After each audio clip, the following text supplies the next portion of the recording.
Վարչապետ Նիկոլ Փաշինյանի գլխավորությամբ տեղի է ունեցել հակակոռուպցիոն քաղաքականության խորհրդի արտագնանիստ։ Օրակարգային առաջին հարցով քննարկվել են թիմ ընտրախախտումների վերաբերյալ անկախ դիտորդ դաշինքի եւ ականատես դիտորդական առաքելության կողմից վերհանված խնդիրները, ընտրական հանցագործությունների քննության ընթացքը։ Անդրադարձ է կատարվել օրինականության նկատմամբ վերահսկողության մակարդակի բարձրացմանը, ընտրակաշառքի դեպքերի բացահայտմանը, ընտրախախտումների կանխարգելմանն ուղղված քայլերին, կուսակցությունների ֆինանսավորման մեխանիզմներին, ընտրական ծախսերի թափանցիկության ապահովմանը։ Վերոնշյալ հարցերի ուղղությամբ կարևորվել է ընտրակաշառքի պատճառահետևանքային կապերի վերհանումը, վարչական ռեսուրսի հստակ սահմանումն ու կուսակցությունների ֆինանսավորման ստանդարտի սահմանումը։ Կառավարության որոշմամբ ստեղծված վերականգնված միջոցների միասնական հաշվին ստեղծման օրվանից 2024 թվականի դեկտեմբերի 5-ից առ այսօր մուտք է եղել 17 միլիարդ 167 միլիոն դրամ։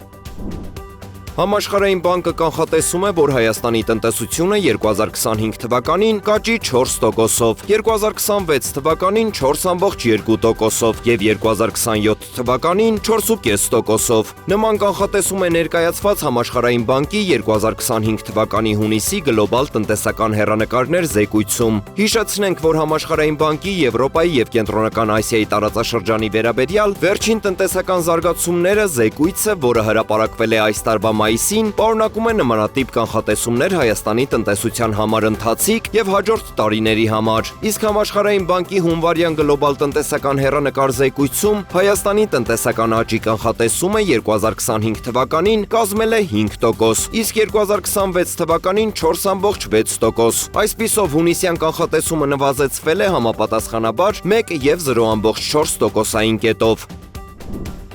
Երևանի քաղաքապետարանի գործակարգավարական խորհրդակցությունում քննարկվել է նաև Դալմայի այգիների մինչև 230 հեկտար տարածքում անտառապուրակ ստեղծելու հարցը։ Անտառապուրակի էսքիզը եւ նախագիծը կազմելու աշխատանքները կներառվեն Ասիական զարգացման բանկի ֆինանսավորմամբ իրականացվող Իսակով Արշակունյաց ճանապարհի կառուցման եւ Կոմիտասի այգու վերականգնման ծրագրում։ Այժմ նախապատրաստվում են տեխնիկական առաջադրանքը եւ մրցութային փաթեթը։ Բոլոր ընթացակարգերի գնահատմամբ ակնկալվում է աշնանն արդեն ունենալ էսքիզային ու նախագծային աշխատանքներն իրականացնելու համար հաղթող ընկերություն։